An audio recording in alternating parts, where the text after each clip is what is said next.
श्री कृष्णा मित्रों, मैं प्रियंका स्वागत करती हूँ आपका जीवन और आध्यात्म में। मित्रों, आज एक नई कहानी लेके आई हूँ। कहानी का शीर्षक है गुरु बिन दान हराम। चलिए कहानी को सुनते हैं। दूनी चंद नामक एक धनाढ्य सेठ था, यानी कि अत्यंत धनेठ यानी कि पैसे वाला सेठ था। वह 5 लाख रुपए का मालिक था। उस जमाने की यह प्रथा थी कि जिसके पास जितने लाख रुपए होते थे उसकी छत पर उतनी ही ध्वजा लहराती थी। इस प्रकार से दूनी चंद की छत 5 ध्वजाओं से सुशोभित थी। एक दिन सेठ दूनी चंद ने अपने पिता के श्राद्ध के उपलक्ष्य में विशाल भंडारे का आयोजन कराया। सैकड़ों लोगों ने इसमें भोजन किया। घूमते फिरते गुरु नानक देव जी भी वहां पहुंच गए। सेठ जी ने बड़े ही विनम्र भाव से उनका आदर सत्कार किया। नानक साहब ने सेठ से पूछा, सेठ जी, भंडारे का आयोजन किस खुशी में हो रहा है? सेठ ने जवाब दिया कि आज मेरे पिता का श्राद्ध है, इसलिए 200 गरीब आदमियों के भोजन हेतु भंडारे का आयोजन किया गया है। गुरु नानक साहब ने उनसे फिर पूछा, क्या आपके पिता जिंदा हैं? सेठ जी हंसते हुए कहने लगे, महात्मा जी, आप ये कैसी बातें कर रहे हैं? क्या आपको पता नहीं है कि किसी का श्रद्धा उसकी मौत के बाद ही किया जाता है? नानक साहब बोले, परंतु आपके पिता का इससे क्या सरोकार? यह भोजन जो आपने गरीबों को खिलाया है, यह आपके पिता को तो मिला ही नहीं, वह तो अब भी भूखा बैठा है। सेठ ने आश्चर्यचकित होकर के नानक साहब से पूछा कि आप यह कैसे बातें कर रहे हैं कि मेरे पिता को भोजन नहीं मिला और वह भूखे हैं? क्या आप जानते हैं कि मेरे पिता कहाँ हैं? नानक साहब कहने लगे कि आपका पिता यहाँ से 50 कोस दूर जंगल में एक झाड़ी में लकड़बग्घा बना बैठा है। तुमने 200 आदमियों को भोजन कराया ताकि वह भोजन जो है वो तुम्हारे पिता को मिल सके, परंतु वह तो कई दिन से भूखे हैं। अगर मेरी बात पर तुम्हें विश्वास नहीं हो रहा है तो जंगल में जाकर के स्वयं अपनी आंखों से देख लो। सेठ ने नानक साहब से पूछा, मैं यह कैसे जानूंगा कि वह लकड़बग्घा मेरा पिता है? नानक साहब ने आशीर्वाद दिया और कहा, जब तुम जंगल में उसके सामने जाओगे तो मेरे आशीर्वाद के प्रताप से वह तुमसे इंसान की भाषा में बात करेगा, अपनी जिज्ञासा को मिटाने के लिए।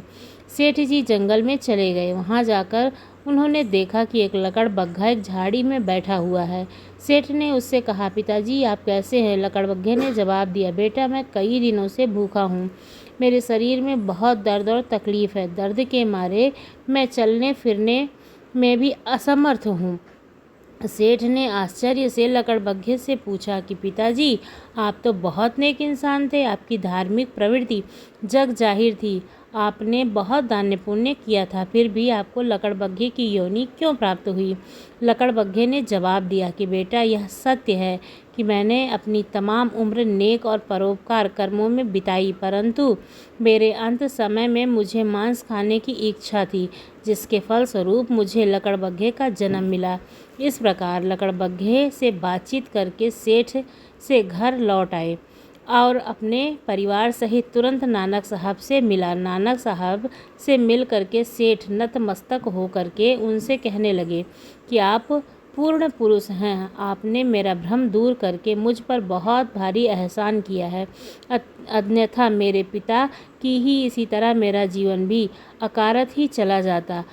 अब आप कृपया करके हमें वह रास्ता बताएं जिस पर हम चलकर अपने जीवन को सार्थक कर सकें। नानक साहब ने अपार दया करते हुए उन्हें नाम की बख्शिश कर दी।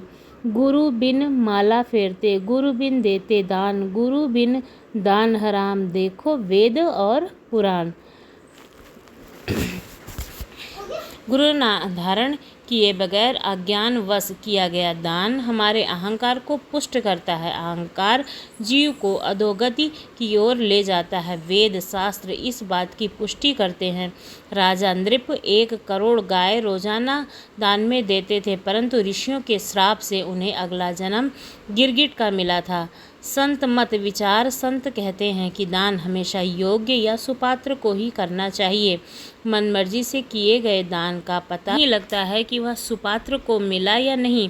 भूल से यदि दान कुपात्र को चला जाता है और वह उससे कोई पाप या बुरा कर्म कर देता है तो कुपात्र से ज़्यादा पाप दानी को लगता है, यानी कि जिसने उस व्यक्ति को दान दिया होता है। इसलिए दान हमेशा सुपात्र को दें। जैसे कि कोई भी बुज़ुर्ग है जो काम नहीं कर सकता है, या फिर कोई जानवर है, जानवरों की सेवा करना बहुत ही सत्कर्म का काम होता है। और इस टाइम तो गर्मियाँ चल रही हैं, तो हमें पंछियों के लिए पानी और अनाज वगैरह, दाने वगैरह ज़रूर डालने चाहिए, जैसे कि पक्षियों को आराम से खाने पीने की चीज़ें मिल सके। उससे बड़ा दान और कोई नहीं है। किसी भी भूखे व्यक्ति को भोजन कराने से अधिक पुण्य किसी भी दान में नहीं होता है। इसलिए हमेशा भूखे व्यक्ति को भोजन कराएं, निर्वस्त्र को वस्त्र दें।